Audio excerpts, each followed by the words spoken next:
যখন ওই ব্যক্তি বুঝতে পারে বলে আহারে এতদিন ধরে যাদের আপন ভেবে কত পরিশ্রম করেছি, রৌদ্র নেই, মেঘ নেই, ঝড় নেই, বৃষ্টি নেই, যাদের পরিশ্রম করে আপন করেছি, আপন ভেবেছি, আমার আমার বলেছি,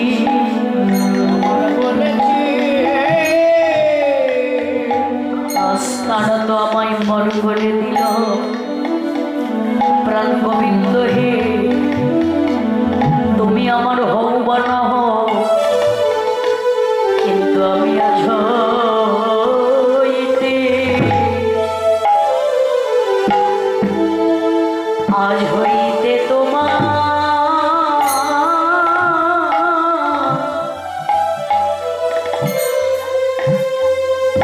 হলা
জগতে তুমি বিনে বান্ধ আর কে বা আছে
তুমি বিনে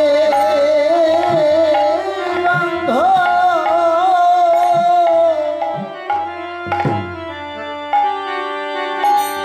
তুমি বিনে বান্ধ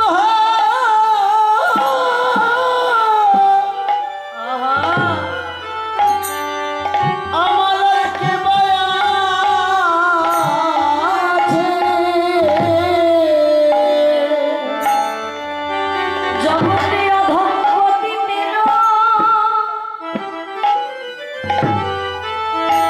অধঃপতিতের পতিতের বান্ধব তুমি গৌরী হে জগতে তুমি বিনে বান্ধবার কে বায়া আছে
জগতে আমাদের অনাদিরাদি গোবিন্দ জগতে যার কেহ নাই তিনি নাকি তা যদি কোনো ভক্ত আমার বলিতে কিছু না রেখে আমার বলিতে কিছু নাই হলে সকলে তোমায় করেছে না বলে দুটি নয়ন জল তুলসী দিয়ে ভগবানের চরণে পড়ে যদি কাঁদে ভগবান আর দূরে দাঁড়িয়ে থাকতে পারে না।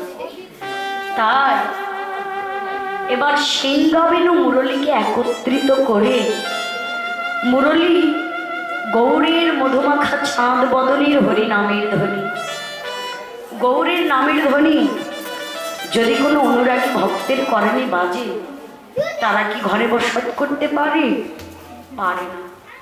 এবার দেখুন মহাজন বললে সিংহবেণু মুরলী করিয়া জয়ের ধ্বনি হই হই বলিয়া গোড়া ফিরায় ও পাছনি পাছনি ফিরাইয়ে ফিরাইয়ে বললে হই হই বলে বলছে আমি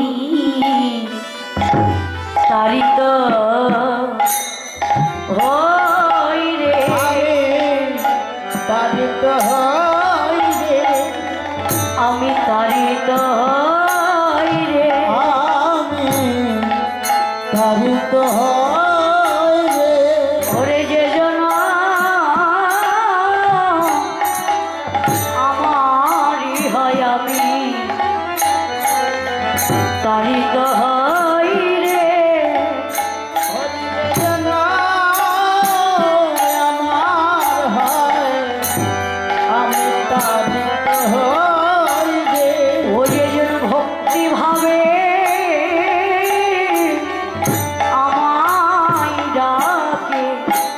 যাদের মুখেও কৃষ্ণ বুকেও কৃষ্ণ ভক্তি ভাবে আমার মুখে কৃষ্ণ মুখে কৃষ্ণ ভক্তি ভাবে আমার রাতে আমি তার তো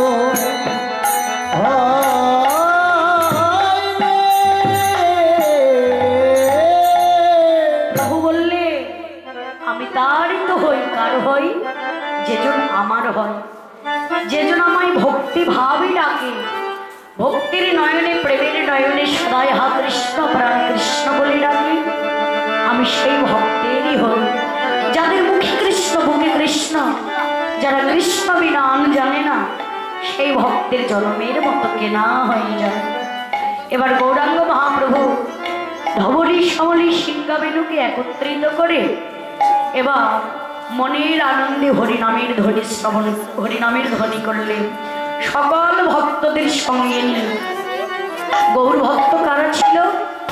ওরে রামায়া সুন্দরানন্দ সঙ্গে নিত্যানন্দ, রামায়া সুন্দরানন্দ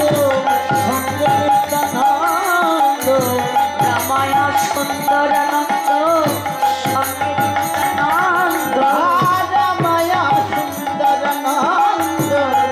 নিত্যানন্দ, গৌরীদাসার ভীরা সবারই আনন্দ,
ছিল সবাই মিলে নিত্যলীলা করলেন।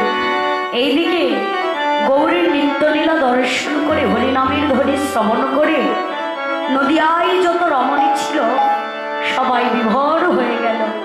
মহাজন বললেন, ওরে বাহু তুলি গোড়া ছাঁ করে জয়ের ধ্বনি, বাহু তুলি গোড়া করে জয়ের ধ্বনি, আর বাহু তুলি গোড়া ছাঁ করে জয়ের ধ্বনি, ওরে বাহু তুলি গোড়া ছাঁ করে জয়ের ধ্বনি। আনন্দে বিভোর হলো নদিয়া রমণী, আনন্দে বিভোর হলো নদিয়া রমণী, আনন্দে বিভোর হলো নদিয়া রমণী, আনন্দে বিভোর হলো নদিয়া রমণী।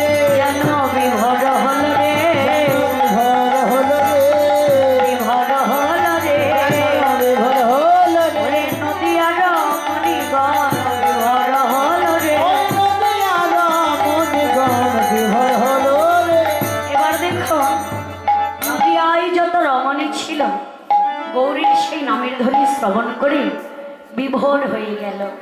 ভাবুক প্রশ্ন করলেন, নদিয়ায় কি শুধু রমণী ছিল, কোনো রমণ ছিল না? বলছে হ্যাঁ, নদিয়াতে রমণীও ছিল, রমণও ছিল। কে রমণী আর কে রমণ জানো? মহাজন বললেন, কেবল তারাই তো রমণী, তারাই তো রমণী, ঘরে যে জন ভজে গৌরমণি, তারাই তো রমণী,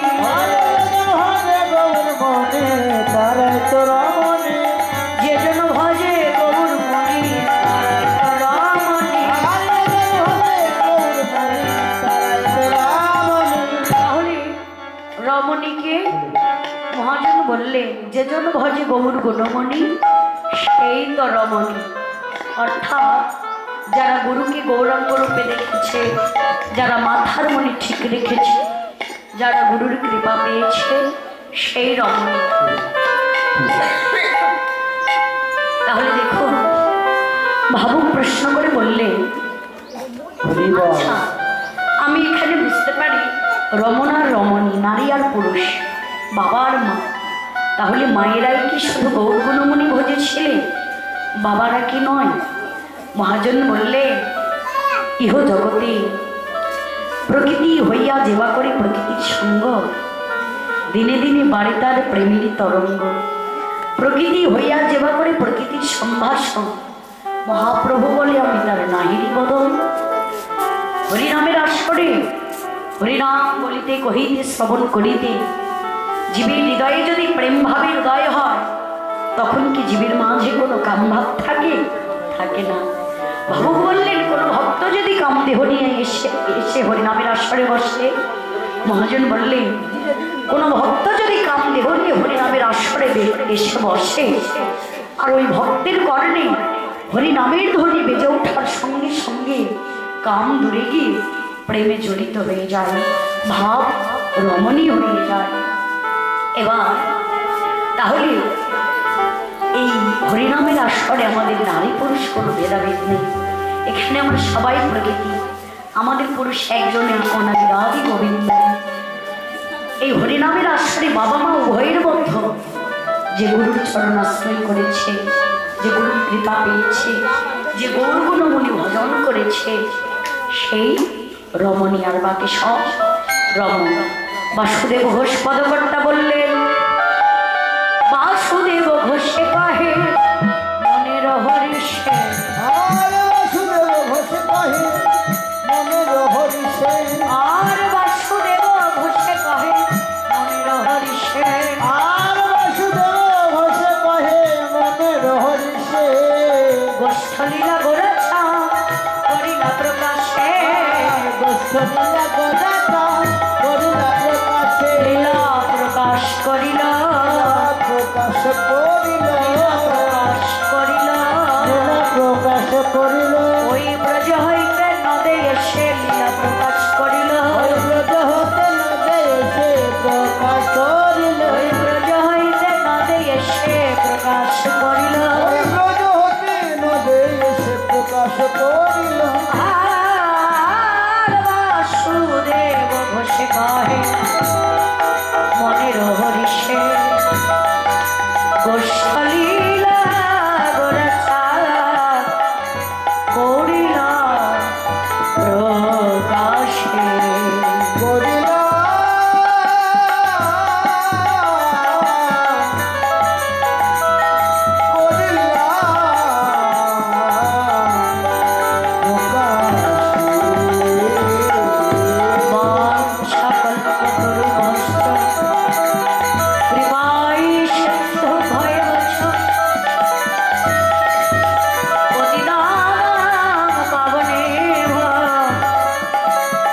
অনন্তকোটি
মধুর বৃন্দাবন